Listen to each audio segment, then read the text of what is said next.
What's the most brutal comeback you've ever heard? When my younger brother was about 13, I noticed he had come home from school with a bit of a black eye and I asked him how he'd gotten it. He wouldn't tell me what had happened and I thought he seemed a bit ashamed when I asked him about it, so I assumed he'd lost a fight and I left it alone. A few weeks later, I heard what had happened from one of his friends who witnessed the event.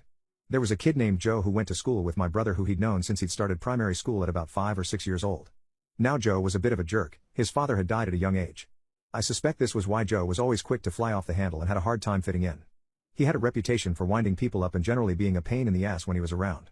My mom was friends with his mom, and I knew that Joe was usually a good kid at home, but acted out because he lacked support, and I know he still took his dad's death pretty hard. He would run his mouth about anything or anyone that he wanted to, but he usually wouldn't resort to actual violence.